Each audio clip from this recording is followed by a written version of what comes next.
स्वयं के बिना प्रयास के भवसागर से पार हो जाएंगे। बड़े भाग पाइब सत्संगा और बिना ही प्रयास होए भव भंगा।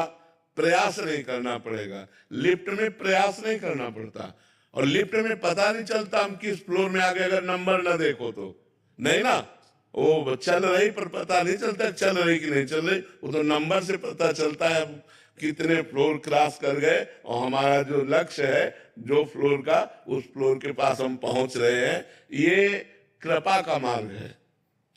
जब हम कृपा रूपी लिफ्ट पे बैठ जाते हैं, कैसे हमें पता चले हम कृपा रूपी लिफ्ट पे बैठ गए?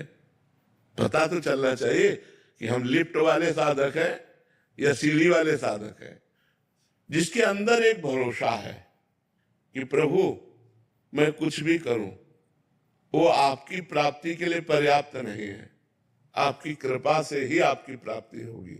नाथ मैं आपकी शरण में हूं। तो श्री हरिवंश प्रताप यह है लिफ्ट। नाम नौका निज खेवक, भवसागर सुख तरत निकट हरिवंश जो सेवक। सुख पूर्वक जैसे लिफ्ट में बैठने पर हम 10वें 20वें फ्लोर पर पहुंच जाते हैं, ऐसे इतनी ऊंचाई निकुंज की उपासना पर हम सहज में पहुंच जाएंगे।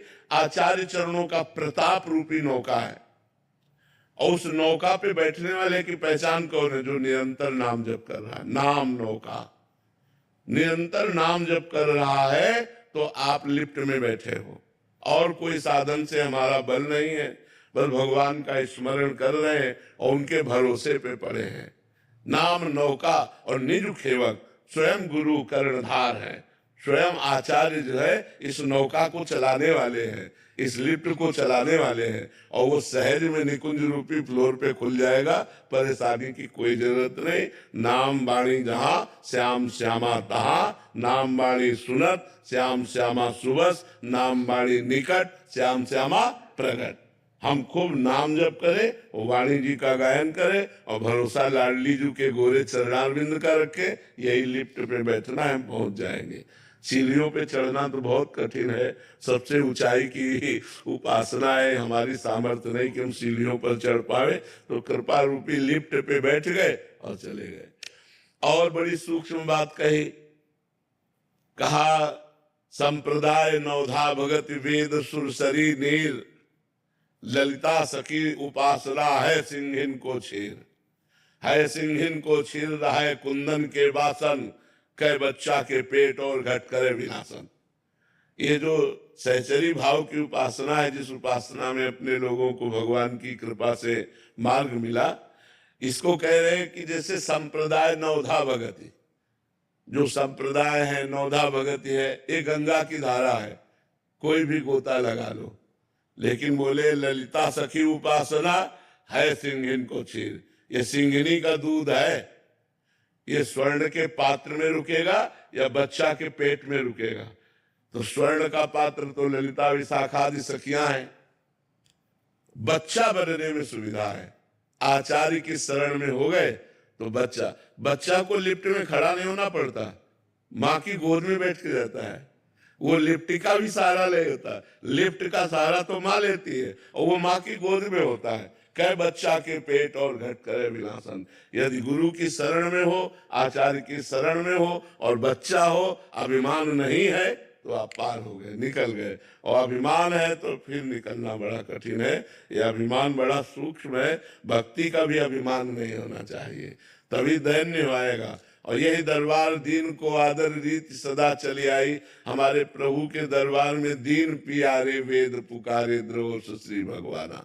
जे दीन पियारे वेद पुकारे द्रोष श्री भगवाना। जहां दैन्यता आ गई, जहां विनम्रता आ गई, जहां भगवान के प्रति समर्पण आ गया, वहां सब बात बन गई।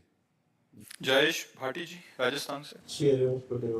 शेरवंश महाराज जी, गुरुदेव भगवान आपके श्रीमुख से सुना है कि प्रतिकूलता आती है तो नाच उठो, क्योंकि इससे भजन में आनंद आता है। गुरुदेव भगवान पहले जीवन में बहुत प्रतिकूलताएं थी, परंतु अब सब कुछ अनुकूल है, पर अब अनुकूलता में भजन का आनंद वैसा नहीं मिल पा रहा जैसे प्रतिकूलता में आता था। महाराज जी, पहले जैसा आनंद लाने के लिए मैं क्या देखो, भजन को अनुकूल और प्रतिकूल दोनों के बीच में चलाओ, समतुल समतुल। भजन सच्चिदानंद भगवान का सम अवस्था में चलाओ। अनुकूलता है तो भजन चल रहा है, प्रतिकूलता है तो भजन चल रहा है। देखो प्रतिकूलता क्या है? मन की मानी हुई विपरीतता प्रतिकूलता है, और मन की मानी हुई अनुकूलता वो हमारे लिए अनुकूलता है। मन की मानी हुई, इसमें बहुत ही झूठा मन है, बहुत बेईमान मन है, बहुत झूठा मन है, बहुत बेईमान मन है। कहाँ फंसा दे, कहाँ ये हमको दुख दे दे। इससे नाम जब चलाते रहो, चाहे अनुकूल हो चाहे प्रतिकूल। क्या अनुकूलता?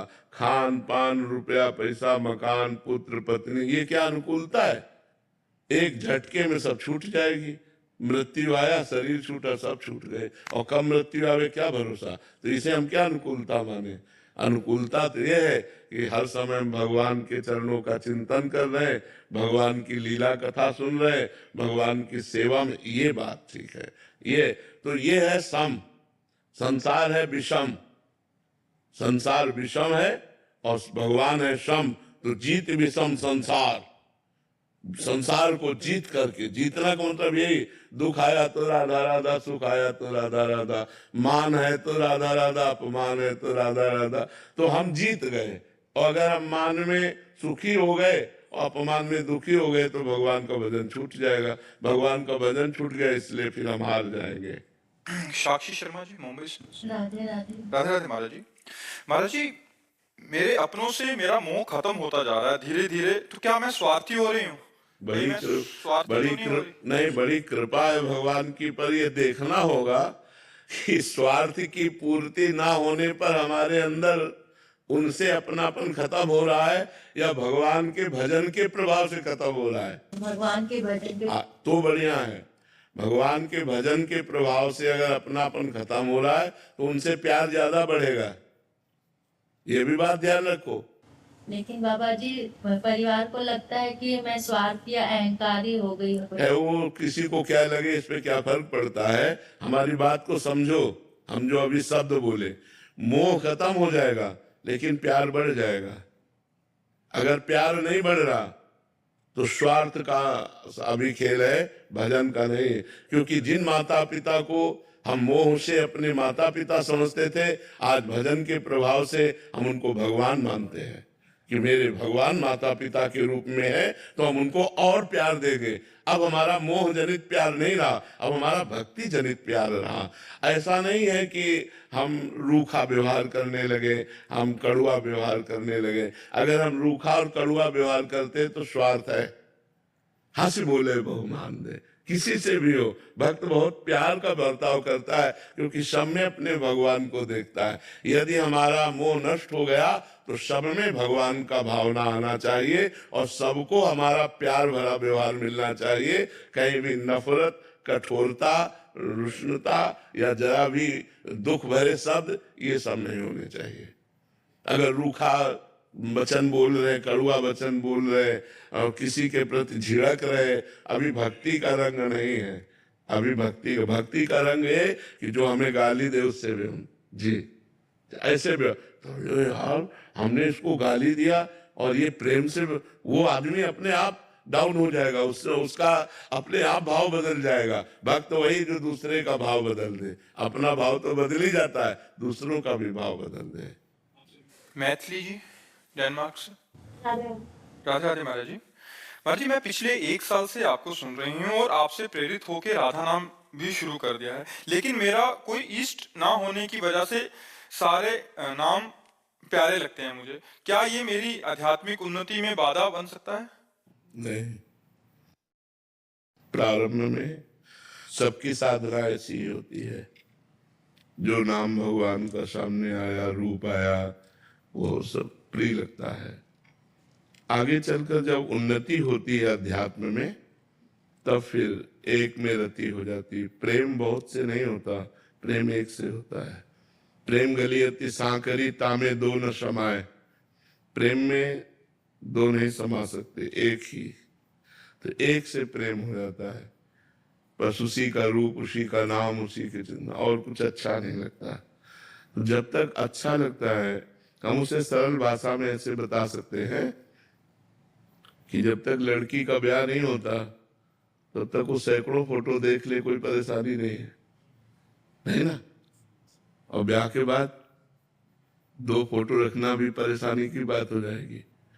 पति शंका करेगा ये कौन है ले। तो जब तक हमारा प्रभु से वर्ण नहीं होता, प्रभु को हम वर्ण नहीं करते, तब तक तो सैकड़ों प्रभु के रूपों में हम देख मन लगा सकते हैं। लेकिन जब गुरु के द्वारा हमने वर्ण कर लिया, तो जैसे पार्वती जी ने भगवान शंकर को वर्ण किया, तो सब ऋषि जन जाकर उनको कहते हैं कि किसके लिए तपस्या करती हो, तो उनका भगवान शंकर के लिए। भगवान शंकर बट वृक्ष के नीचे रहते हैं, कोई महल तो है नहीं, और ना कोई आभूषण धारण करते हैं। साप बीछी चिता भस्मालेपो गरण मसनम दिक्पट धरो जटाधारी कंठे भुजगपतिहारी पशुपति कपाली भूतेशो, ऐसा तो स्वरूप है। तो बोले सुनो, तुम इतनी बड़ी तपस्या कर रहे हो, तुम्हें हम दूल्हा के रूप में वैकुंठनाथ भगवान श्री नारायण हरि को, अभी हमारी बात मान लेंगे हरि और आप। तो देखो माता जी ने क्या कहा, पार्वती जी ने कहा माना, लेकिन जाकर मन जे ही सन रमे ते ही सन का। बोले कोटि जन्म लग रगर हमारी बरऊ शंभु न रहूंगा, करोड़ जन्म लूंगी और हर जन्म में तपस्या करूंगी कि भगवान शंकर हमारे पति हो, भूल कर भी मैं किसी को स्वीकार नहीं करूंगी। जबकि वही शंकर जी है, वही हरि जी है, वो दूसरा थोड़ी। तो जब प्रेम की बात आती है, जब वर्ण की बात आती है, तो कोटि जन्म लग रगर हमारी बरऊ शंभु न राहु कुमारी।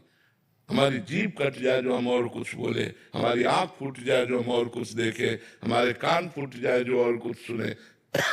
हरिवंश महाप्रभु कहते रसना कटो जो अन रटो, निरखी अन फुटो नयन, श्रवण फुटो जो अन सुनो, श्री राधा जसमैन। राधा के बिना कुछ नहीं। पर वो बात बहुत आगे की है, अभी प्रारंभ की स्थिति में चलने दो ऐसे, जब वो आगे आएगा तब फिर वो रंग आ जाएगा।